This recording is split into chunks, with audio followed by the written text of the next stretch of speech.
Hey everybody, how's it going? It's Joe, and welcome back to another video. So after how well these last two videos that I've made about borders between US states have gone so well, I wanted to make a third one because I have found some crazy new borders to show you all today. So the first one that I have is between my home state of New Jersey and Delaware. Now most of this border just follows the Delaware River, which makes sense. New Jersey is on the eastern side, Delaware is on the western side. But here in this southern area of New Jersey in Salem County, or what would be Salem County, the Delaware River Nature Reserve is part of Delaware, even though it's actually on the eastern side of the border. Really interesting. And if you go into why this is the way it is, it's because King Charles II, when these were colonies of England, basically decided to make this the way it is, and it's been that way ever since.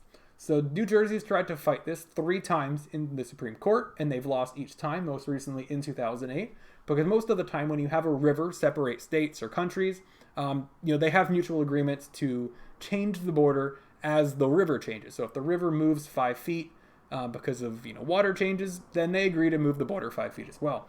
But this has actually caused problems. Like, for example, a body was found in 1987 in this area, in this nature reserve, and because it was out of the jurisdiction of the New Jersey police, they weren't able to just go and respond to the incident on the scene. They had to wait for the Delaware State Police to come over, and that means they had to go all the way up north, they had to go over the bridge, and they had to go back down south to get into this nature reserve. Actually a pretty severe problem that caused them to get to the scene an hour later than the New Jersey State Police would have, which makes you wonder why this is the way it is, but it is what it is. So let's move on to perhaps one of the crazier examples I have to show you today, which is the border between Missouri and Kansas. Now, right above Kansas City, there is the town of St. Joseph, and St. Joseph's Airport, the Rosecrans Memorial Airport, is actually on the western side of the Missouri River. So just like the Delaware River separates Delaware and New Jersey, the Missouri River separates Missouri and Kansas. However, the airport is on the western side of the border where you would think Kansas is. However, what makes this particularly interesting is that the only way to get to this airport, if you're from Missouri, is to go through Kansas. There is no bridge that goes across the Missouri River to get to the airport from the mainland of Missouri. You actually have to go into Kansas, get off the highway, and then just go over this little bridge right here to get back into Missouri so that you can go to your flight or do whatever you need to do in this area. Super interesting, and I think it's actually one of the cooler examples of states kind of having a weird border. So the next one that I have is actually the border between the US and Mexico. So not between states, but still between countries. So a lot of this border between Texas and Mexico is once again the river, the Grande River. But there are situations in this border where it's not exactly what you'd expect, because sometimes when you have a river, there are islands in that river, like you can see right here. And for most of the time, these countries decide to split the island one way or another. Like these islands right here, you can see that part of it is in the US, the whole thing is in the US, and then this island right here, the whole thing is in Mexico.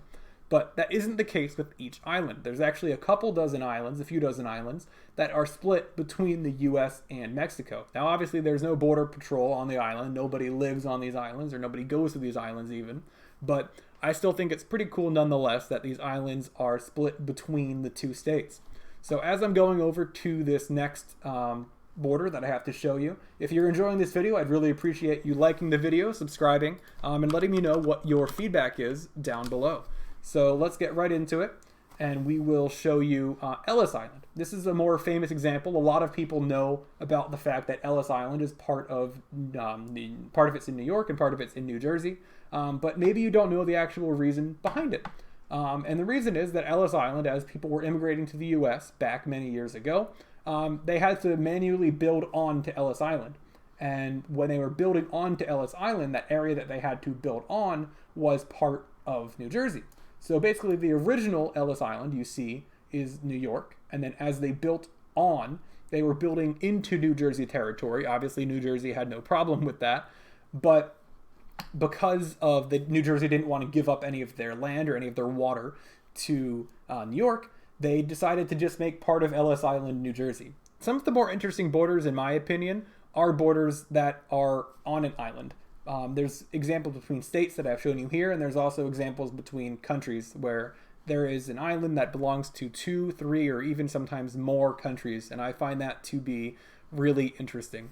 So the last example that I have to show you today is in Iowa. and it is the town of Carter Lake, Iowa.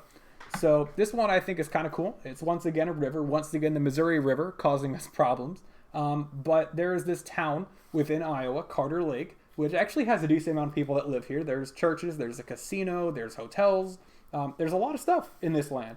But even though it is on Nebraska's side of the border, it is still part of Iowa. So if you go into the Wikipedia page as to why this is the way it is, this has once again been something that's been fought in the Supreme Court, and it was ruled in 1892 that this was in fact part of Iowa.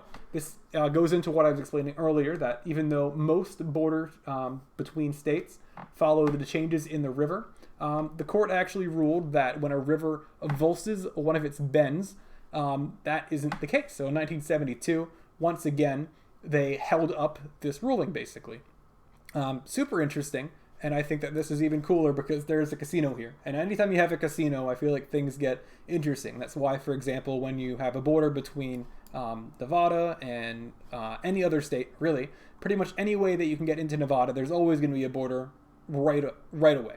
So, for example, Primm, Nevada pretty much only exists so that people from Los Angeles can get to the casino as soon as possible. And even the smaller border crossings, you oftentimes will see a casino right when you get into Nevada. So, no, not one right here, but I wouldn't be, there's probably some kind of casino in that town. Over here, you have casinos all over the place in Nevada. Whenever you're crossing into Nevada, there's almost guaranteed to be a casino because obviously Nevada is the only state where casinos are legal across the whole state. There is no any kind of restriction on gambling or getting a license to have a casino. So that's why that is the way it is, in case you were ever curious.